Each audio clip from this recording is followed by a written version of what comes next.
Welcome to another episode of Over This Should podcast, where we dismantle all of the shoulds and expectations that other people have put on our lives or we've willingly embraced for ourselves so that we can live a life we actually love.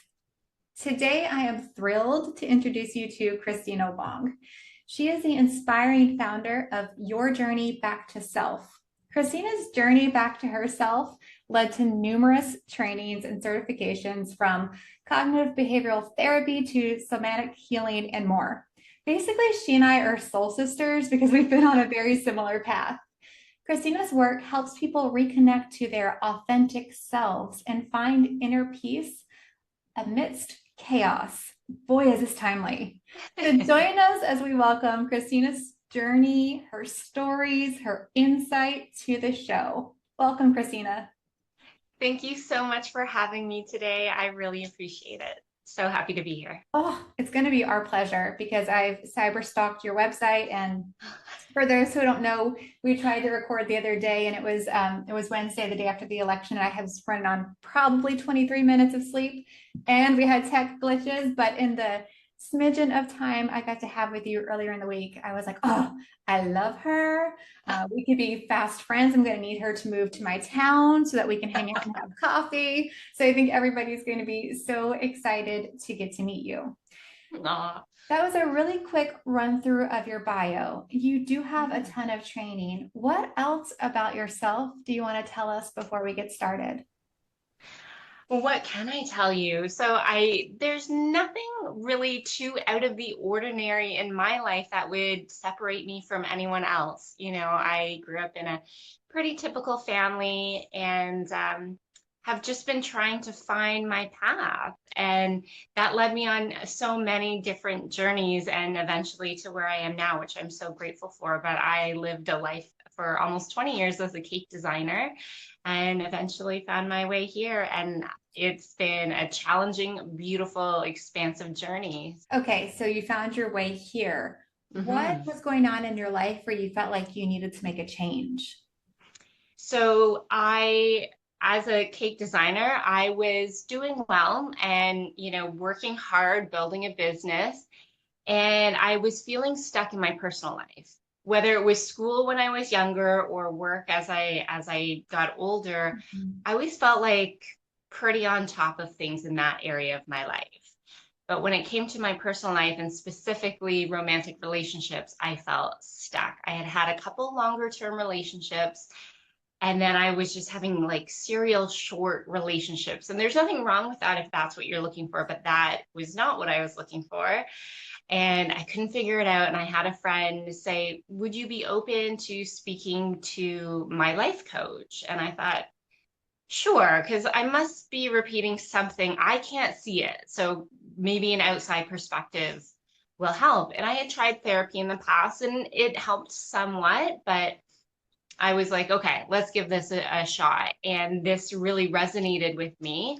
And that was the start of my journey. And as I continued on my personal journey of growth, I just felt pulled to share what I've learned with other people if it resonates with them. And that's why I'm here today.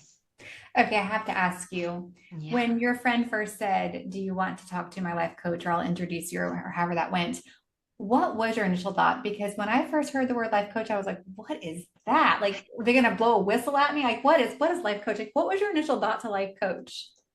So I think I had heard it a number of times by that point. It was almost 10 years ago, but I mean, I don't know if you ever watched Gilmore Girls. Yes. Okay, so I mean, Paris, there was kind of a joke she saw a life coach, but that was a number of years even before that. So I think I had gotten accustomed enough to the idea of a life coach that I thought, yeah, okay, what's the worst that happens? I have a conversation and I don't move forward, Hmm. and it ended up resonating. So I yeah, love that. And what resonates so much with me, and I think with so many other women, is this feeling of stuck. yes. Whether it's in a relationship or that you're not getting in the relationship you want, whether you're stuck at work, you feel like you can't get the movement you want to there, or you're stuck in a relationship that's not healthy, not working, you need to communicate your needs differently. There's so many places in our life where it feels really sticky. And some of that stickiness is because of, I think, societal expectations and maybe systemic pressures. But some of the stickiness is just the junk we tell ourselves. Was that your experience too? Oh, absolutely. It was all of those things for me. And what I realized in my journey was a lot of what I was telling myself, I actually had internalized from what I heard from other people. Hmm. So it didn't start out as my own message, but I ended up inadvertently making it my own Hmm. voice. And so learning to let go of those things has been a big piece of my journey, as much as it's about embracing new tools and new techniques and new practices. It's also about releasing what no longer serves us. Absolutely. I know for me that negative voice, it has only been a few years ago where I've really been able to let that go. And she likes to creep back up. But when she Oh, creeps yeah. back up, I know it's usually because I'm about to do something that takes me out of my comfort zone. So I'm like, thank you. And also, I'm going to continue on. But I spent years just beating myself up over uh, the weight of the scale, like how much I weighed, how I looked in Okay. clothes, the number that was on my jeans, how I was performing Mhm. at work. Was I doing enough as a mom? If I was doing enough at work and as a mom, was I letting my marriage down? Like I looked at every scenario of my life and looked at the ways I wasn't measuring up to what I thought I was supposed to be. And it's because of my own beliefs. It's because of what I observed growing up, shows I watched, what I heard at church, what I heard through different friends. And you're right, it's really easy to consume that. Knowing our brain has a negativity bias, we consume it, we adopt it. And then when we're hearing this inside voice, it's our own voice telling us we're not good enough. It's not the parent saying, don't have any more chocolate, you're going to get fat. It's my Right. own voice saying, don't have chocolate because you already weigh too much, Pamela.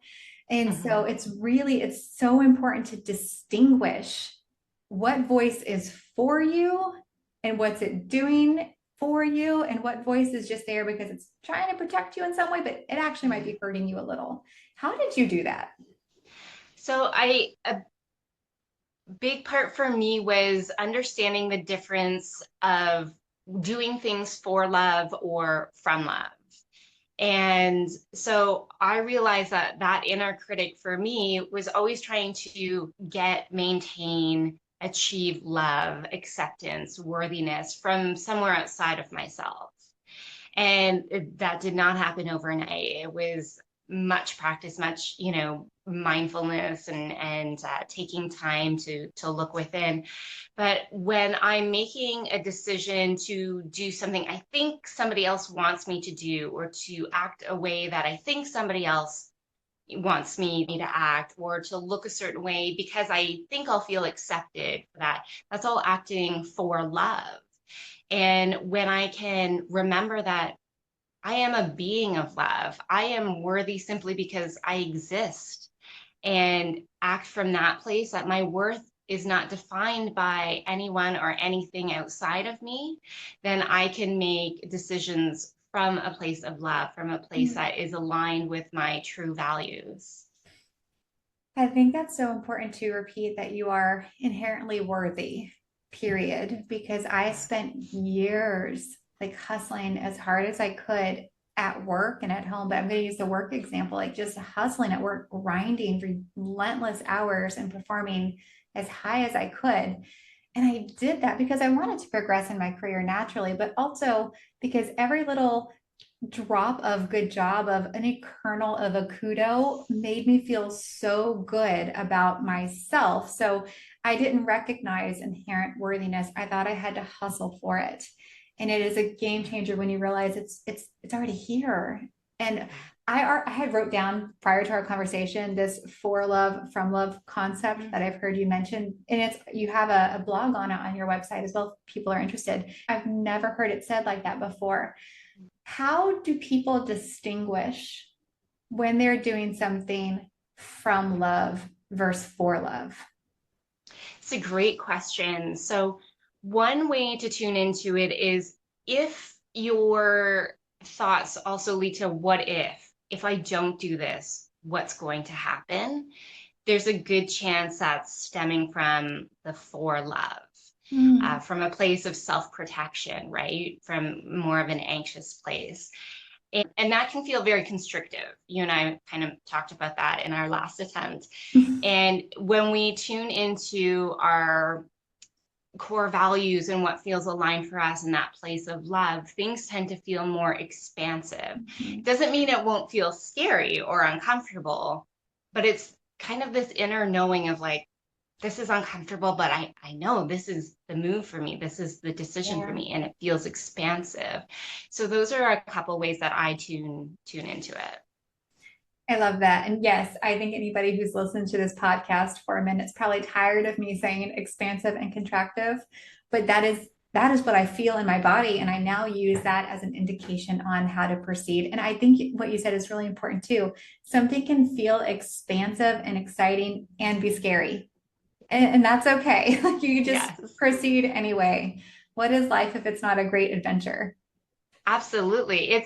I appreciate the part of me that wants to protect myself, Mhm. but a lot of the ways that it tries to protect myself is to keep me exactly where I am. Mhm. And that's not what I want.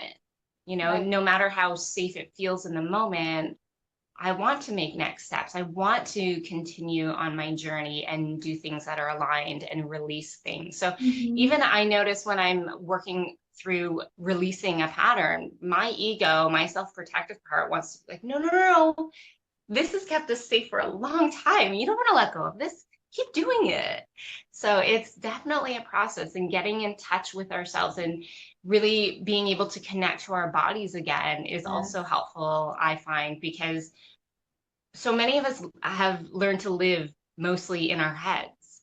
And we're so disconnected from our bodies that we don't actually know how to tune into what's happening in ourselves. If somebody says, how are you feeling? We have a tendency to intellectualize that and we explain the feeling instead of, oh, what are the physical sensations happening in my body? Is there a tightness in my chest? Is there a lump in my throat, tension in my shoulders? And those are all signals that are important to be able to tune into.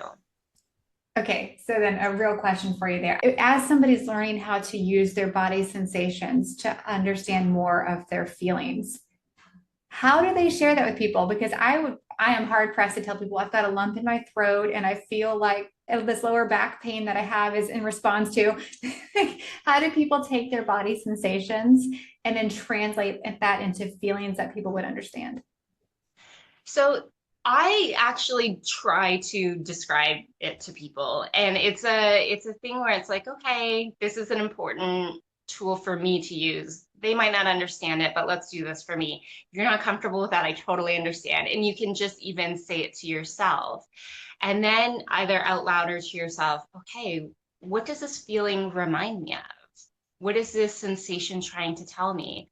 Oh, this kind of heaviness or pressure on my chest is telling me I feel anxious about something or this is important to me. And then maybe that's the piece that other people understand a little more. But if you do share that you're feeling certain sensations, it's a great way to lead by example. So I'm all for it. I love that idea. And I think it's important too that you acknowledge that there's that piece of your brain when you're living in your brain space. And it's that reptilian brain that we have, all of us, that wants you to play small and safe and comfortable. And it's not because you are not capable or enough. It's because it's what's worked for you. It's what's kept you alive for all this time.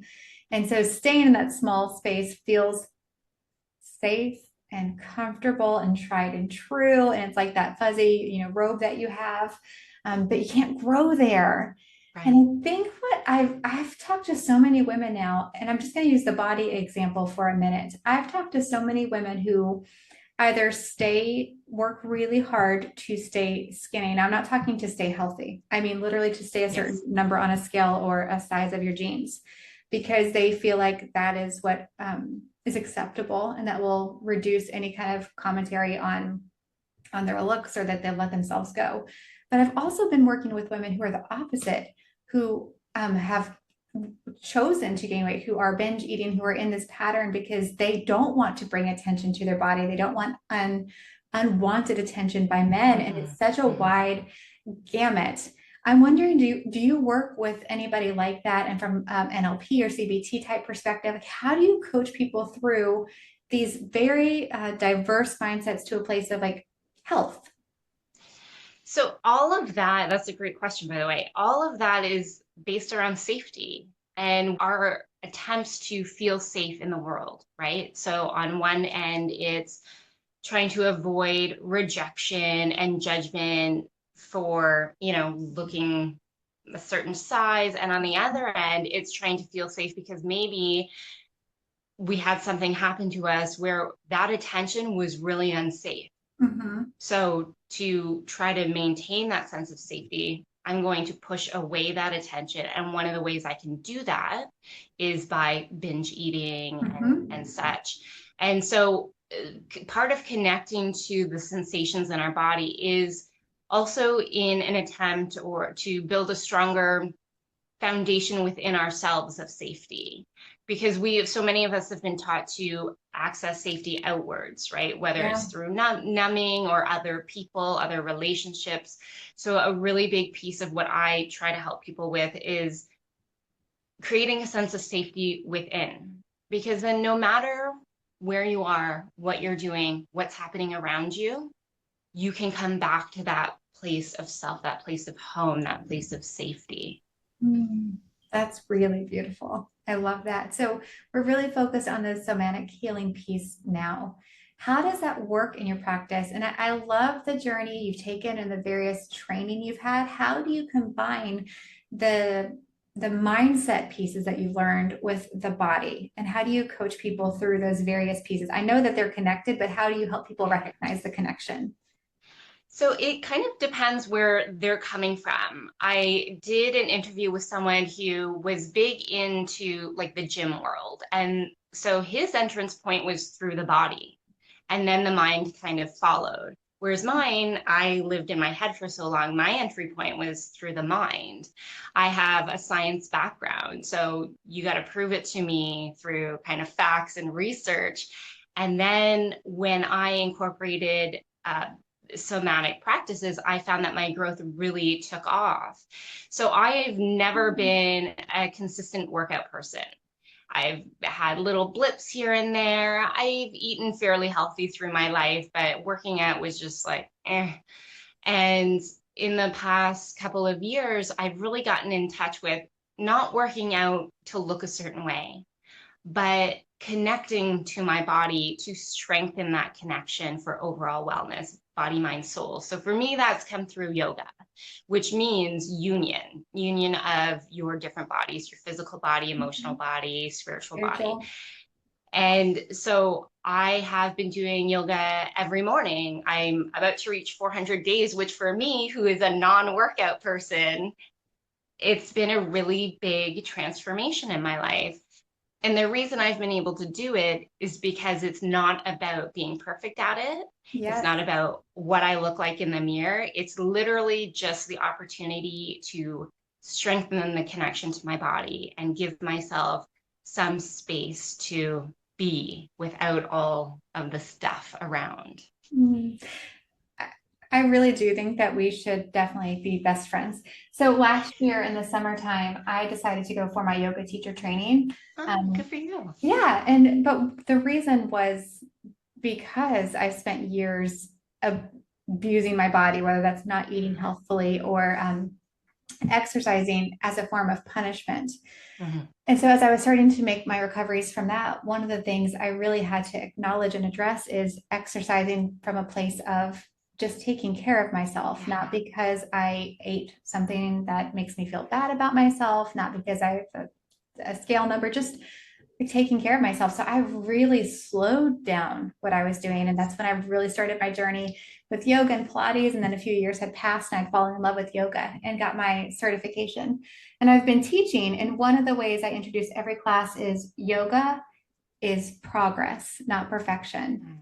Yoga is about showing up for yourself on the mat. We don't compare ourselves to anybody else. It is your practice. It's what your body can do today, which might be different than yesterday. It might be different than tomorrow. One day you're going to be able to bend backwards, and the next day you might not be able to.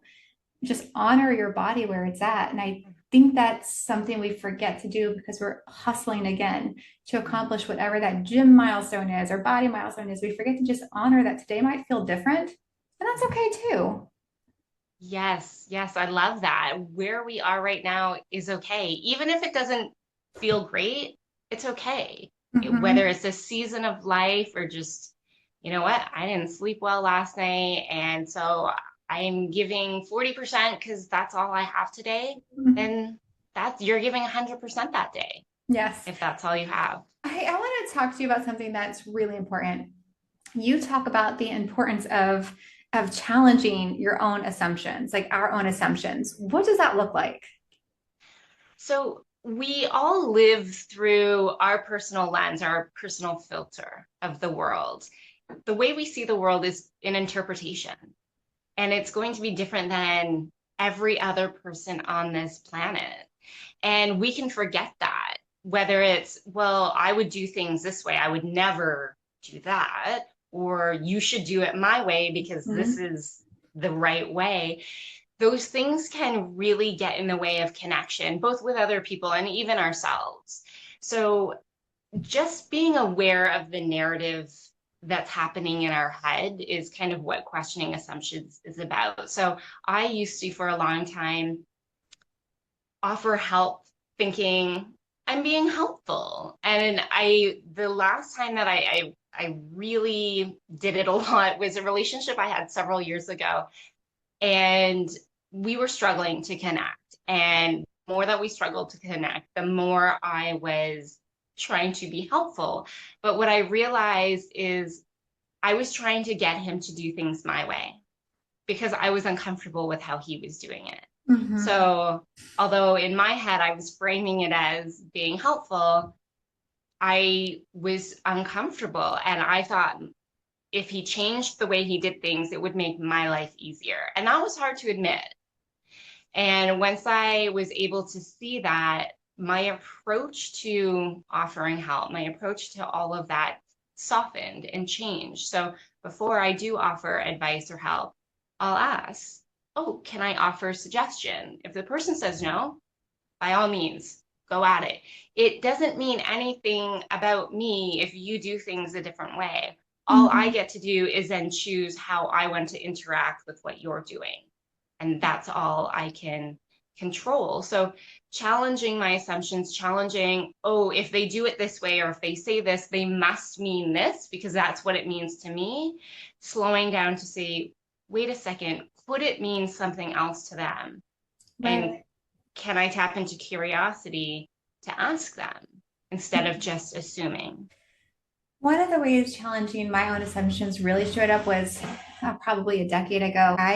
I remember telling my husband, a colleague that I was working with, that she was just like, I'm meeting my friend and we're going to the bar to have wine. The kids are off the bus, and called her husband and she's like, the kids are home. You're going to be home in like 30 minutes. I'm going to the bar. We're going to go have a glass of wine. I'll be home around dinner, a little after dinner. You got to get that started.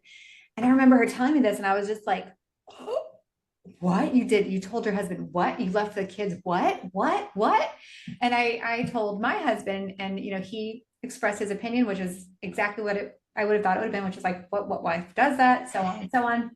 And as I was getting to know her, she was very direct, a lot of masculine energy, and I had definitely been taught like to be feminine and quiet and small and all of these things. And so she like challenged me, and I know she was great. I know she was good at her job. And so one day she had gone to a cigar bar with the guys from work to just like networking, because unfortunately networking events still very much are driven by men, right? And I remember like, I would love to be able to go to a cigar bar. I can't leave my kids at home. I can't do these things. Like my husband would not let me do that. And I remember just being pissed, like on the inside, like, what? This isn't fair. And this isn't how women are supposed to behave. And I looked at myself and I was like, who are you? I have always wanted more women to be in positions of power. I have always wanted more women to have their voice matter and to feel confident to speak up always. And it was in that moment I'm like, I don't want to be Madeleine Albright's definition of, women who don't help women should go to hell. I've always wanted to help women. So where is this coming from? And it dawned on me, like, all along the path of our life, we're being taught how women should behave all along. Yes. And I got married very young, and my husband was 12 years older than me. So he had all very firm and established beliefs. And I was, grew up in church. And so I had these beliefs of how a wife should behave. And I was asking myself, where is this freaking coming from? I love this woman. She's freaking awesome. I want her to get a VP role. I want her to get all of the promotions. What the hell? And it wasn't until I really started to like look at my beliefs don't have to be the beliefs of my partner. They don't have to be the beliefs of my parents. I am a autonomous human being allowed to have my own beliefs. So what if she goes to the bar? You know what? She's probably mentally a lot healthier than I am taking a break from her kids. Like, so what if she does a networking event? Good for her that she's asked and set boundaries in her relationships. And she said, hey, this is what I'm going to need to do. And by the way, we are co-parents. Like, it took so much dismantling for me. And it was this aha moment of, I am not going to be the woman that's not cheerleading women. That's never who I wanted to be. And from that moment on, I am like, I don't care. Go, you do you. I have got your back. I'm reaching out the hands. I'm straightening the crowns. I'm doing all the things. And we might show up differently. And our Yes. energy might be different. And how we are willing to talk or conversations we're willing to have might be different. I'm very uh, focused on how I communicate at work. It's very intentional, the words I say and the voice and the tone that I use, but that doesn't mean that's how everybody has to operate. And so challenging your own assumptions about where I call it BS, your belief system came from is super important, right? Because it could just actually be BS and you got to let that go. Absolutely. I love all of that. And I've had similar situations and then realized, you know what? Everything is neutral until I assign meaning to it. So I actually get to choose that. And remembering that my core values might be different than somebody else's. So connection is one of my core values, but it isn't everyone's. And that's okay. So if somebody doesn't show up in the same way as me, it doesn't mean anything about me. Mm. And I want to show up as authentically myself. Mm-hmm. So can I also create the space for other people to feel safe enough to do that, even if I don't agree or choose to do things the same way? I love that because really genuinely creating a sense of belonging for people means that they don't have to, shave off the edges of who they are in order to fit into your jigsaw puzzle.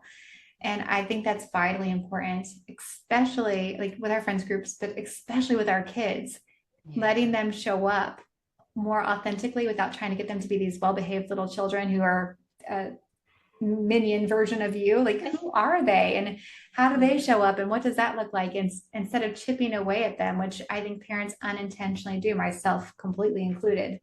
And I think that's where we look back and we say we had a typical childhood, but even that typical childhood shaved away pieces that we were meant to be, which is why you then, I'm going to put words into your mouth, but I assume that's why you then had to have this journey back to who you are. Yeah. Yeah, that's exactly it. My parents, I love them and they were lovely. They came into their parental roles with their own set of beliefs and programming that was passed down to them. And they did the very best that they could. And now it's up to me to take responsibility for what was passed on to me. It's not my fault, but it is now my responsibility to work through them, release what doesn't align with me, and figure out who am I at my core? How do I want to show up in the world apart from what was passed on to me? Mm-hmm.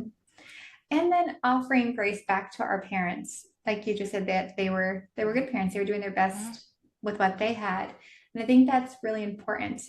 Again, selfishly, I know that I was always very patient and practiced grace with my mom, and I did not have a typical childhood. But now that I'm a parent, I'm like, this junk is hard, and I've got teenagers now, and so I told them the other day they were complaining about something, and I was like, listen. My oldest he just turned 19. I'm like, this is my first time having a 19-year-old. So we're learning this thing together. And not only am I trying to parent all you people, but I'm trying to reparent myself. I am learning and unlearning. So we are not perfect here. We are a work in progress for sure.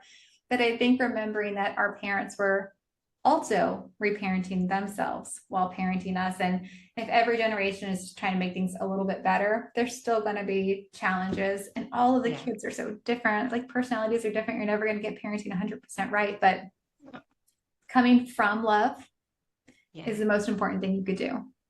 I completely agree. And it can be really hard. I have found a lot of people I work with struggle to hold both those truths of, yes, a lot of what I'm struggling with is because of things I've internalized from my parents. And that's hard. And I wish I didn't have to deal with it. And that doesn't make my parents bad because they did the best they could. And holding on to both truths can be really challenging. It doesn't make anyone bad. They are just things that coexist. Mm-hmm. Exactly. And back to challenging assumptions and like letting the assumptions go that your parents should have been any one way or would have been better if it is what it is. It is now facts. A lot of it's historical for us. And so you memorialize it, be grateful for what it was, learn from what didn't work, and try not to do the things that didn't work for you as a child. It's the only way we can go forward. Yeah. And I found for me that there was a long time when I would approach things like this with from my adult self perspective of, well, I understand why that was hard for my parents, or I understand why my mom approached things this way. And that's lovely. But I actually also needed to create space for that little girl version of me, that kind of reparenting thing that you mentioned, to feel disappointed that the caregivers in her life weren't able to show up the way she needed.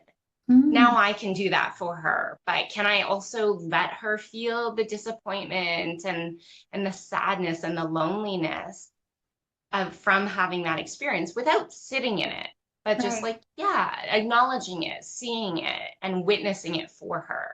Yeah. Yeah, I think about it like a stream and the leaves are falling in the stream, right? You can try to hold that leaf and make it stay with you, or you can let that leaf be what it is, Yeah. see it, feel it, experience it, and let it just keep flowing down the river. And I think that's so important. I agree. And I think too, I don't know about you, but growing up, there was anytime I showed big emotion, it was like, oh, don't cry, or anger was discouraged. I was never shown how to navigate frustration or anger. It was just discouraged. Yeah. So a lot of us learn to bottle that up and it's just stuck in there. Mhm. And so learning that those emotions aren't bad, we are built to feel the entire spectrum of emotions, and creating space for that without projecting it, without taking it out on others, without sitting on it Yeah. is really a healthy and beautiful part of the journey, so that you can feel things to completion and release them. Like you said, let them move down the stream instead Mhm. of trying to hold them back or pretend that they don't exist. Mhm. I think that's really important for both genders too. I Yes. really work most with women, and that is the group of people I just really want to propel forward. Um, and so I think we can talk about how as girls we're often taught like to smile and be happy. We can experience happiness and joy, and we can be sad because we're allowed to be emotional with tears.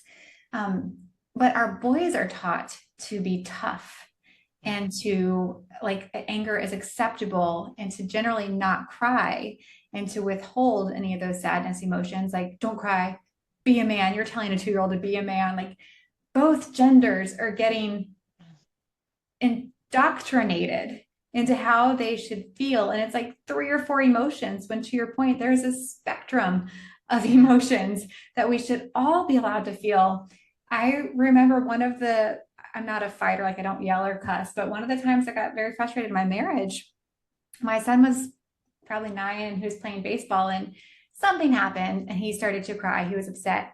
And I think as parents, we have all these expectations of how our children should behave. So as a strong male father figure that my husband was to our son, his first response was like, "Don't cry, suck it up, be a man, hit better next time." And I just remember looking at him like, "Don't you ever tell our son to not cry. He is 9 years old, and that is perfectly appropriate emotion." And I was so mad because I was the parent who bought like the Play Kids kitchen set for my son and Yes. my daughters, and the Yes. tool kits for my daughters and Yeah. my son. Like, we are so multi-dimensional Yeah. Why do people try to put us into these little tiny boxes of what it could mean to be this gender or this Yeah. race or this whatever? Like, oh, let people be people. Yes, I agree. My sister-in-law, I love her so much. And when my brother and her had kids, they have three, she was very aware that I'm definitely a feminist. And so I was asking, what do you think the kids would want for Christmas? This is when they were quite young. And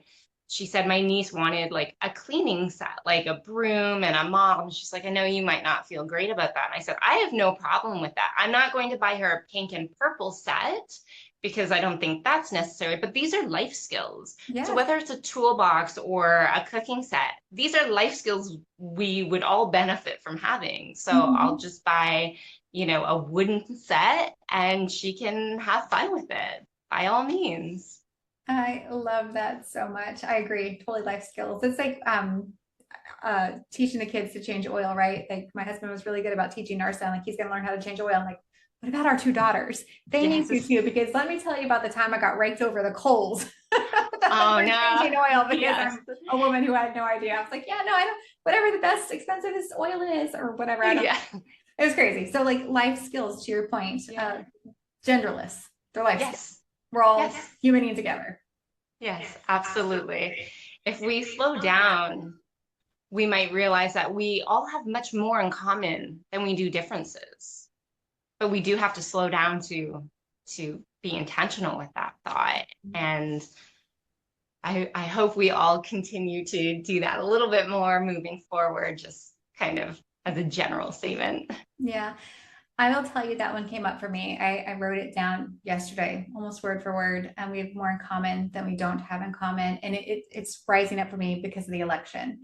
Yes. To see, well, I'm just going to put it all out there today. To Yeah. see that, like so many folks voted for President-elect Trump, whose ideology I can't quite reconcile as that being like American values. Um, Moreover, I think the thing that bothers me the most, so I was put all out there today. I'm a rape victim, right? So like seeing somebody who's a convicted felon who has said he grabbed women by the kitty cats, like whatever, really bothers me.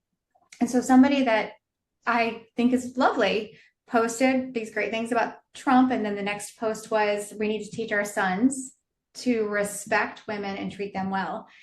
And I wanted to respond. I wanted to be like, do you recognize these two things right next to each other? Literally makes no sense. And I sat down and I wrote, like handwritten in a journal, we have more in common than we don't. Like we all, not all, most folks really strive to be good parents. We really do love our children. We really do want what's best for them. We want our sons and daughters to be respectful and respected. Yeah. So just coming from that place, when we see differences in the world, I think now is the perfect time to really start focusing on where are there commonalities and let there be more things that unify us than divide us is really Mhm. important. Yeah, that was beautiful. Yeah, I agree because I've seen a lot of narratives going back and forth and being slung from one side to the other, even from Canada. And it can feel really disheartening. And what I realized, I was talking to a friend after you and I spoke last, and she was really struggling with the news that morning and feeling discouraged. And I was like, yeah, I understand. And I think this is a time more now than ever to keep showing up in our light, to Mm, keep showing up from a place of love and let that lead the way. My goal is never to change anyone's mind. My goal is to understand a bit more. On the surface level, don't understand certain voting patterns. However, I also have no doubt if I were to get into a conversation with each voter and really get curious, what about you felt like this was the right choice for you? What mhm. felt safer about this choice? I know I would relate to them on that level. They are trying to create safety in their own world. It looks different than how I would do it, but the goal is ultimately the same. Yeah. I remind myself that we vote from our lived experiences, and Yeah. those aren't going to be universally the same. So I love how you said that. And I think it's really important. I have friends who voted in a way that was different than me that I love dearly and who are able to articulate and have conversations versus like arguments. And so I Yeah. can ask things like, but what was it that ultimately let you? And their feedback is equally as important as what I would say to their lives, right? Like my things for my lives are important to me, but what they were saying and their reasons were just as important to how they viewed their life. And so, to your point, like there's commonality here, even in the midst of the moment, you might not feel it, but if you take a step back and you let yourself breathe, and if you're feeling all of the constriction and the heaviness, let yourself feel it too. And then tomorrow's a new day, and the fights that you need to fight to bring whatever order is to your world, do those things the next day respectfully. No Yes. torching on capitals. But I think that's the way I'm going to approach it, and we'll see what everybody else does. People are way Yeah. smarter and way better than me, so I know that this world will get it all figured out. I feel like we're all here for a reason, right? So we've all, as souls, whether you believe in this or not, but we've chosen to be here in this moment in time.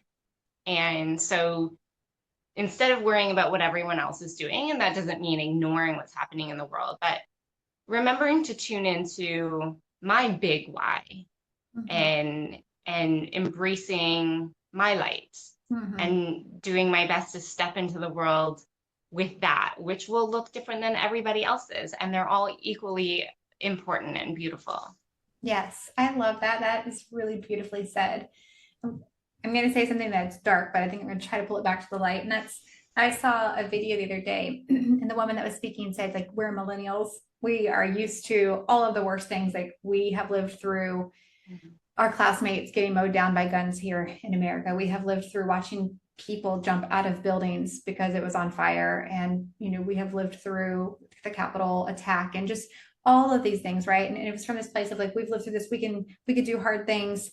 And it made me think about one of my favorite human beings ever who has passed away is my grandpa. And like, we're sitting here and I'm an elder millennial, and we're talking about all the things we've seen, and like we are ready for all of the poop that's about to come. And all I could think of is like every generation, every group of people have had the things that they've seen. Like my grandpa's stories and wars and being the 10th sibling, and siblings not coming back from the war. And his parents came over from Italy, and just the discrimination that they experienced being Italian immigrants. And every generation has their story. We're Mhm. not really that special if you look at it that way. And then No. you can go, and they pulled through, and there was always a beacon of light. And Mhm. wherever you can choose to be the light, be the light. Yeah.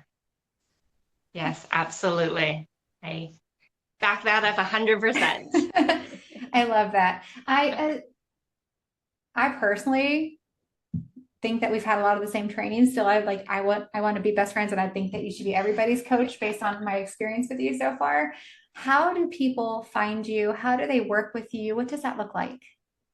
So to find me, if you are on social media, the easiest way is Instagram. My handle is at Your Journey Back to Self. My website is similarly www.yourjourneybacktoself.com. I do work mostly one-on-one with people at this point. It can be in person, which I love whenever possible, but absolutely virtual. So I do that a ton. And I've been hosting workshops, which are right now in person because I really love that in-person connection, and then creating a community together. And so if you are in the Ontario area, Ontario, Canada, then please join me at one of my workshops. I am working to figure out a way to do it effectively online, but for what I like to do, it's really best in person right now. And yeah, most of my stuff, everything that we've talked about and more, I either put in my blogs and or on Instagram and Facebook. So it's all there. So if you can't afford to do the one-on-one, I understand. Hopefully you can get some little bits and pieces through some of those posts. The number one Google search after the election was, how do I move to Canada? True fact. So maybe people will be visiting you in Ontario or sooner than you expected. But in the meantime, I highly recommend that all of my US friends look for ways to connect with Christina and to participate in any kind of virtual programs that you offer. You are a delight, a treasure. I would love to have you on the show anytime you want to. Thank you so much for being here. Well, I look forward to next time because I would love to come back. Thank you.